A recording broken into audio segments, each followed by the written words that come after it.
2 Chronicles chapter 29. Si King Hezekiah ng Juda. Naging hari ng Juda si Hezekiah nung siya ay 25 years old. Naghari siya sa Jerusalem sa loob ng 29 years. Ang nanay niya ay si Abijah na anak ni Zechariah. Ginawa niya kung anong tama sa paningin ni Lord, gaya ng ginawa ng ancestor niyang si King David. Nilinis ang temple ayon sa ritual. Sa unang buwan ng unang taon ng paghahari ni Hezekiah, pinabuksan niya ulit ang mga gate ng temple at pinarepair ang mga ito. Pinatawag niya ang mga priests at mga Levites at ginather sila sa courtyard sa east ng temple. Sinabi niya sa kanila, "Makinig kayo, mga Levites. Linisin niyo ang mga sarili niyo ayon sa ritual. Tapos, linisin niyo rin ang temple ayon sa ritual. Alisin niyo ang mga nagpaparumi sa banal na lugar na ito kasi hindi naging faithful ang mga ancestors natin. Ginawa nila kung ano ang masama sa paningin ni Lord na ating Diyos. Iniwan nila si Lord at tinalikuran pati ang temple niya. Sinara nila ang mga pintuan at pinatay ang sinde ng mga ilawan. Hindi na sila nagsunog ng insenso at hindi na rin nagdala ng mga offering na susunugin sa temple. Kaya nagalit si Lord sa Juda at Jerusalem. Kita niyo naman ang nangyari sa kanila. Nakakakilabot at sobrang nakakahiya. Kaya napatay sa gera ang mga ancestors natin at nabihag ang mga anak at mga asawa natin. Ngayon, nag-decide akong gumawa ng kasunduan kay Lord, ang Diyos ng Israel, para matigil na ang matinding galit niya sa atin. Mga anak, huwag na kayong magsayang ng oras. Kayo ang pinili ni Lord para mag-serve, magsunod ng insenso, at mag-lead sa mga tao para mag-worship sa Kanya." Tapos, kumilos na ang mga Levites, kabilang dito si Mahath na anak ni Amasai at si Joel na anak ni Azariah mula sa angkan ni Kohath, si Kish na anak ni Abdi at si Azariah na anak ni Jehalelel na mula sa angkan ni Merari, si Jowa na anak ni Zima at si Eden na anak ni Jowa na mula sa angkan ni Gershon, sina Shimri at Jewel naman sa angkan ni Elizapan, sina Zechariah at Matanaya na mula sa angkan ni Asaph, sina Jehuel at Shimei na mula sa angkan ni Heman, at sina Shemaiah at Uziel na mula sa angkan ni Jedutun. Ginather nila ang mga kapwa nila Levites at nilinis ang kanilang sarili ayon sa ritual. At gaya ng utos ng hari, pumasok sila sa temple at nilinis ito ayon sa instruction ni Lord. Pumasok ang mga priest sa loob ng temple para linisin ito ayon sa ritual. Nilabas nila ang lahat ng maruruming bagay at dinala sa courtyard ng temple. Tapos, kinuha naman ito ng mga Levites at dinala sa labas ng city sa Kidron Valley. Sinimulan nila ang paglilinis noong unang araw ng unang buwan. Noong 8th day, nalinis na nila ayon sa ritual ang temple hanggang sa entrance nito. Nilinis pa nila ng 8 araw ang temple ayon sa ritual at natapos nila ito noong 16th day ng buwan ding yun. Dinedicate muli ang temple. Pagkatapos, pumunta kay King Hezekiah ang mga priest at ang mga Levites. Sabi nila, "Nalinis na po namin ayon sa ritual ang temple, ang altar para sa mga offering na susunugin, ang table na patungan ng offering na tinapay, at ang lahat ng mga kagamitan. Naibalik na rin po namin at na-dedicate muli ang mga kagamitang inalis ni King Ahaz nung hindi siya naging faithful sa Diyos sa panahon ng paghahari niya. Lahat ng mga kagamitan ay nasa harap na ng altar ni Lord." Pagkatapos, Ginather agad ni King Hezekiah ang mga leaders ng city at magkakasama silang pumunta sa temple. Nagdala sila ng 7 toro, 7 lalaking tupa, 7 batang tupa at 7 lalaking kambing bilang mga offering sa kasalanan ng buong kaharian at ng Juda at para linisin din ang temple ayon sa ritual. Inutusan ng hari ang mga priest na galing sa angka ni Aaron na i-offer ang mga ito sa altar ni Lord. Kaya pinatay ng mga priest ang mga toro, inipon ang mga dugo nito at winisik nila sa altar. Ganon din ang ginawa nila sa mga lalaking tupa at sa mga batang tupa. Pero ang mga lalaking kambing na offering para sa kasalanan ay dinala sa hari at sa mga taong nandun.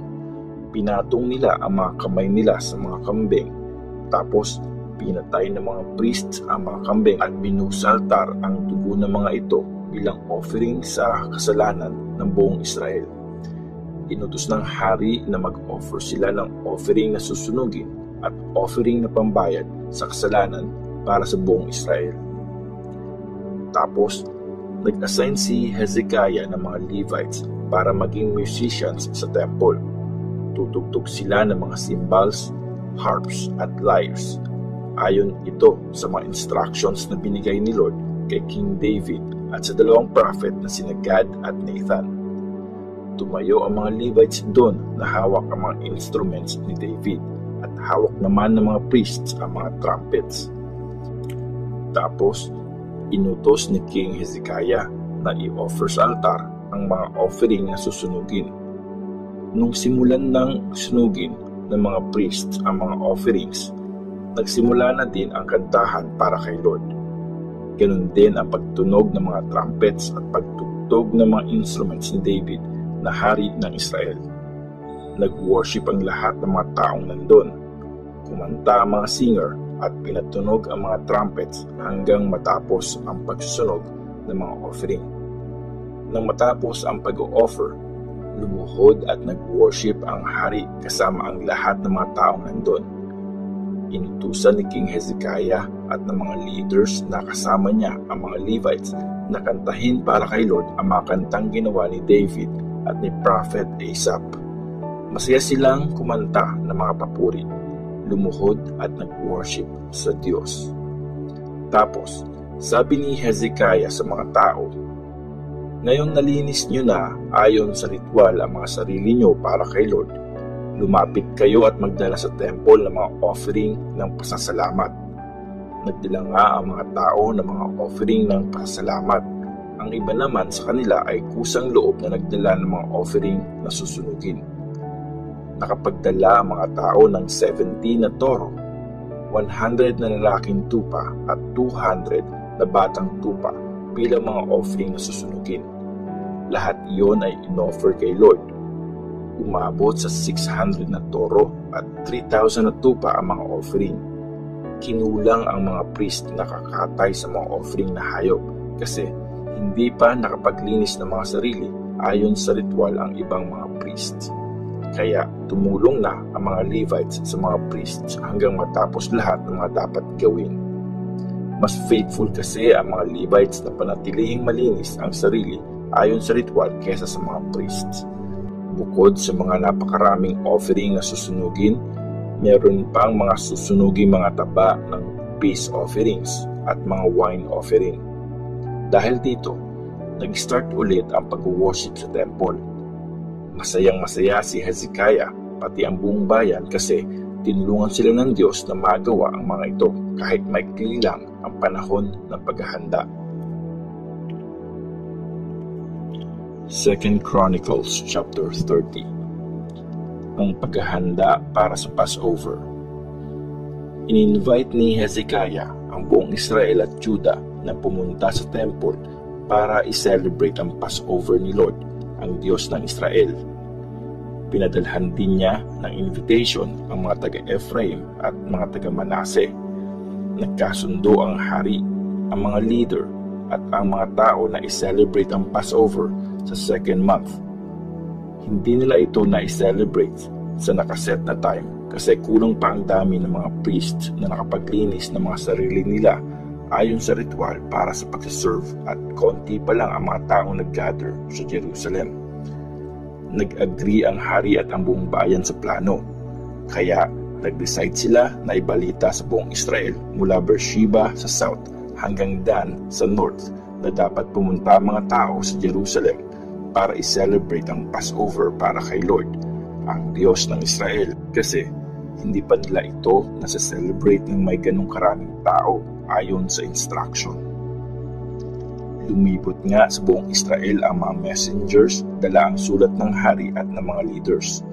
Ito ang nakasulat: Mga Israelites, kayo mga nakasurvive sa kamay ng mga hari ng Assyria, magbalik loob kayo kay Lord, ang Diyos ni Abraham, ni Isaac, at ni Jacob, para bumalik din ang loob niya sa inyo.